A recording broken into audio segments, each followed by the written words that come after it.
Hai semua, pada kesempatan kali ini kami akan membahas tentang penawaran tenaga kerja. Di mana ketika kita berbicara tentang tenaga kerja, ini adalah suatu permasalahan dan menjadi pusat perhatian setiap negara, terkhusus negara kita, negara Indonesia.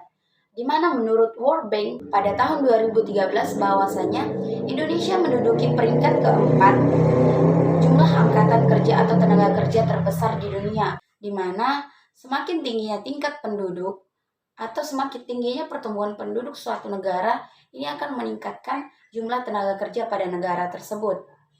Penawaran tenaga kerja ini sendiri adalah jumlah tenaga kerja yang disediakan oleh setiap pemilik tenaga kerja pada setiap kemungkinan upah yang diberikan dalam jangka waktu tertentu. Lantas, apa saja sih permasalahan tenaga kerja di Indonesia pada saat ini? Mari kita simak video berikut ini. Permasalahan yang diidentifikasi dalam kasus permasalahan terhadap penawaran tenaga kerja di Indonesia. Yang pertama, kualitas SDM yang masih rendah cara meningkatkan sumber daya manusia. Yang pertama, adanya training atau pelatihan. Training atau pelatihan merupakan langkah yang umumnya ditempuh oleh perusahaan untuk meningkatkan skill para karyawannya. Jika memiliki skill atau keterampilan yang mumpuni, maka setiap karyawan dapat memberikan kinerja yang terbaik bagi perusahaan. Bahkan melalui training inilah perusahaan dapat menggali potensi para karyawannya. Setiap perusahaan dapat menerapkan training khusus, sehingga kemampuan para karyawannya dapat lebih dioptimalkan. Yang kedua, adanya pendidikan. Tidak jarang sebuah perusahaan memberikan beasiswa kepada karyawannya untuk menempuh pendidikan ke jenjang yang lebih tinggi. Alasannya yaitu agar pengetahuan dan kemampuannya bisa lebih terarah, sehingga menghasilkan kinerja yang lebih baik. Pendidikan yang dimaksud di sini dapat berupa pendidikan formal maupun non-formal. Setelah melewati proses pendidikan, umumnya karyawan akan tetap kembali ke perusahaan dan mengimplementasikan ilmunya untuk memajukan perusahaan.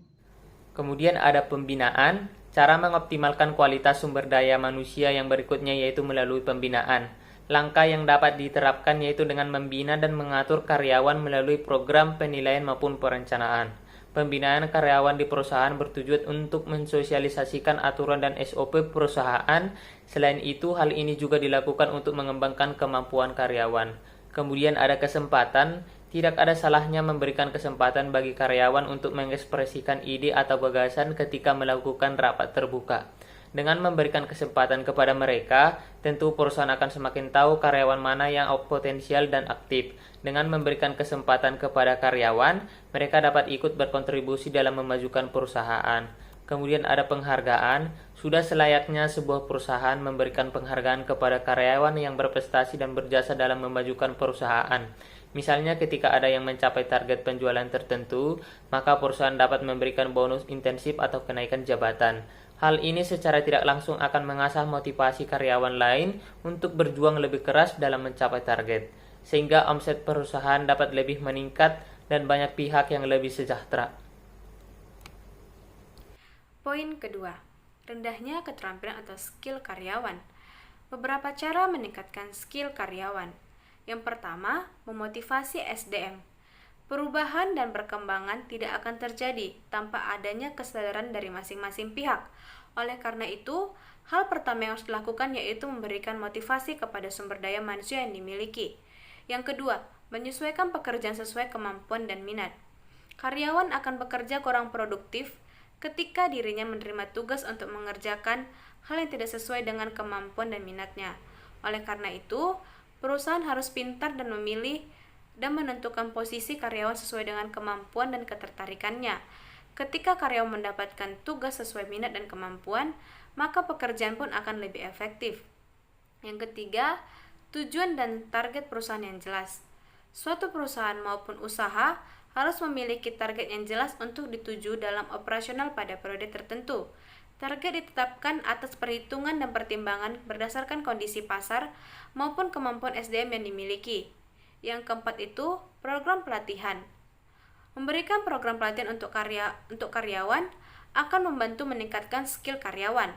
Program pelatihan akan disusun oleh bagian HR dan harus tepat sasaran sesuai dengan data yang valid. Dan yang kelima itu cross training. Selain memberikan program pelatihan dan training, perusahaan juga bisa mengadakan cross training. Dengan melakukan cross training ini, perusahaan tidak membutuhkan biaya sama sekali.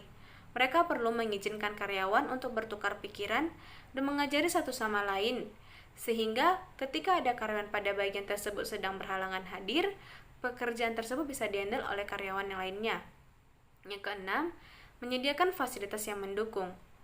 Memberikan training dan cross training, tetapi fasilitas minim tetap tidak efektif. Perusahaan harus mengimbangi pekerjaan karyawannya dengan memberikan fasilitas yang mendukung.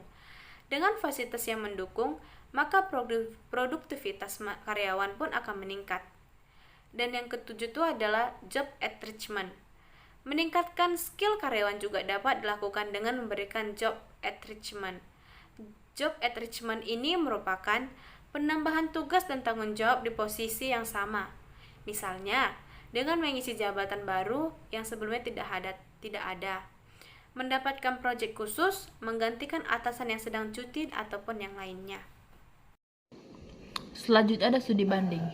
Studi banding merupakan suatu kegiatan yang dilakukan dengan tujuan menambah wawasan dan pengetahuan yang akan diterapkan untuk menjadi lebih baik lagi.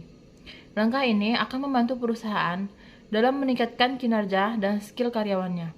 Studi banding pun tidak selalu berkaitan dengan peralatan dan perusahaan lain, tetapi juga apapun yang menyangkut kepentingan perusahaan. Misalnya, prosedur kerja, keselamatan kerja, situasi kerja, perjanjian kerja antara perusahaan dan karyawan dan lain-lain. Selanjutnya, ada memberi apresiasi. Memberi apresiasi adalah bentuk pemberian, penghargaan, dan penilaian terhadap sesuatu untuk mengungkapkan perasaan puas. Siapapun yang diberikan apresiasi dari seseorang atau lembaga tentu akan merasa senang, termasuk juga para karyawan yang telah bekerja keras. Karyawan yang senang diberikan effort atau apresiasi tentu akan bekerja menjadi lebih baik lagi. Apresiasi adalah salah satu langkah sebuah perusahaan mengucapkan terima kasih kepada karyawannya. Selanjutnya, insentif. Insentif merupakan tambahan penghasilan seperti uang, benda, dan sebagainya. Memberikan insentif menjadi salah satu langkah ampuh untuk mendorong karyawan agar lebih bekerja secara efektif dan produktif. Pemberian insentif tidak selalu berupa kenaikan gaji karena ada jenis insentif lain yang tidak kalah menarik. Misalnya, perusahaan dapat memberikan hari libur tambahan, kupon makan gratis, kupon taksi gratis, mengunjungi jumlah hari sakit, biaya asuransi, dan lain-lain. Selanjutnya, merayakan keberhasilan karyawan. Tidak perlu seberapa besar pencapaian yang dilakukan oleh karyawan, Anda harus bisa memberi apresiasi, yaitu dengan merayakan keberhasilannya. Merayakan keberhasilan mampu membantu meningkatkan kepercayaan diri dan semangat kerja untuk bekerja. Karyawan yang belum meraih target sesuai yang diinginkan, perusahaan pun juga akan mendorong dan lebih semangat dalam bekerja. Selanjutnya, uji kompetensi. Uji kompetensi juga biasanya menjadi langkah untuk mengembangkan dan meningkatkan kinerja karyawan. Perusahaan dapat melakukan uji dengan pihak perusahaan sendiri maupun menggunakan lembaga sertifikasi profesi yang sudah diakreditasi. Selanjutnya, melakukan pengawasan. Perusahaan atau pimpinan perlu melakukan pengawasan guna meningkatkan produktivitas karyawan. Sehingga ketika ada kesalahan dan penyimpanan dari tujuan yang ditentukan, akan segera dapat diperbaiki. Selanjutnya, melakukan evaluasi kinerja secara berkala. Perusahaan juga perlu mengontrol kinerja karyawan dalam periode yang ditentukan. Selain mengontrol, pimpinan juga harus melakukan evaluasi secara berkala sehingga semangat karyawan akan terus ada. Mereka akan berusaha memperbaiki dan meningkatkan pekerjaan untuk mempertahankan posisi yang mereka dapatkan. Baiklah, perkenalkan, nama saya Erwin. Di sini saya akan menjelaskan materi mengenai rendahnya daya saing tenaga kerja Indonesia dibandingkan dengan negara-negara lainnya. Daya saing tenaga kerja Indonesia terbilang rendah bila kita bandingkan dengan negara ASEAN lainnya seperti Malaysia, Laos, Vietnam, Thailand, Singapura, hingga Filipina. Meskipun upah buruh per unit produknya tinggi, hal ini tidak diikuti dengan tingkat upah tenaga kerja yang masih kecil. Di sisi lain, meski keterbukaan Indonesia terhadap persaingan global terus meningkat, kecepatan pergerakannya sangat lambat, sehingga membuat perekonomian Indonesia terkesan tertutup. Jika kita lihat dari segi pasar ekspor-impor, pangsa pasar ekspor-impor Indonesia secara global lebih rendah dibanding negara ASEAN lainnya, yang produknya lebih bernilai tinggi, beragam, dan lebih berintegrasi ke dalam rantai pasok global. Investasi asing ke Indonesia juga terbilang lebih sedikit dan kebanyakan berfokus pada ekstraksi SDA atau akses asing ke pasar lokal. Padahal jika kita lihat investasi yang berfokus pada ekspor lah yang umumnya bisa meningkatkan inovasi dan juga menciptakan pekerjaan yang berkualitas.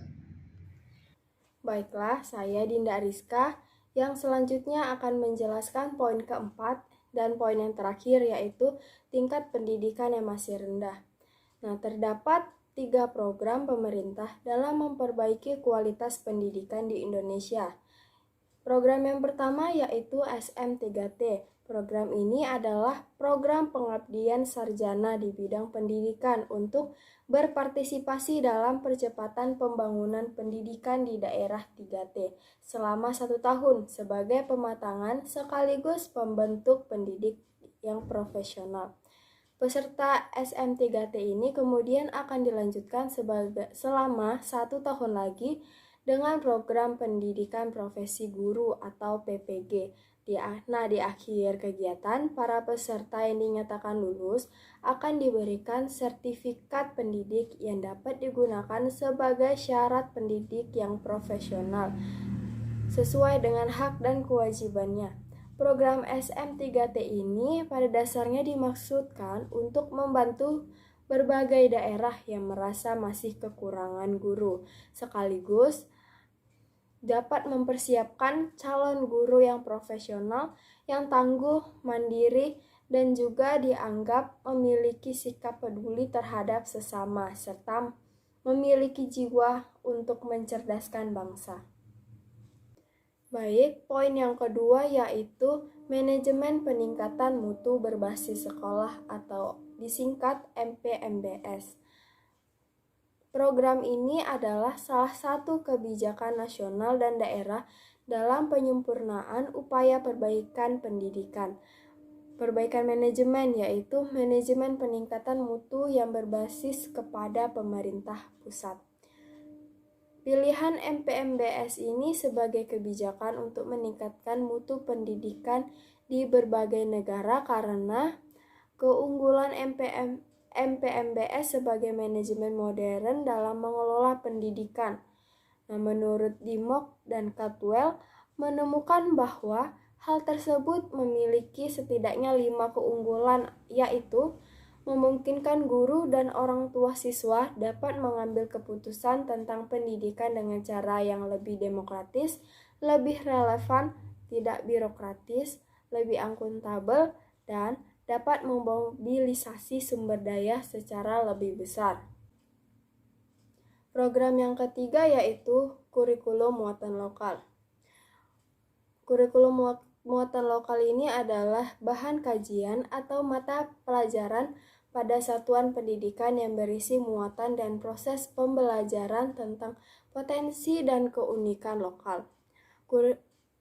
Kurikulum ini wajib diikuti oleh peserta didik di setiap daerah.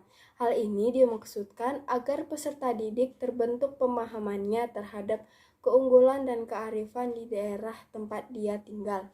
Nah, mulok ini diajarkan dengan tujuan membekali peserta didik dengan sikap, pengetahuan, dan keterampilan yang diperlukan untuk mengenal dan mencintai lingkungan alam, sosial, budaya, dan spiritual di daerah tempat tinggalnya, serta melestarikan dan mengembangkan keunggulan dan kearifan daerah yang berguna bagi diri dan lingkungannya dalam rangka menunjang pembangunan nasional.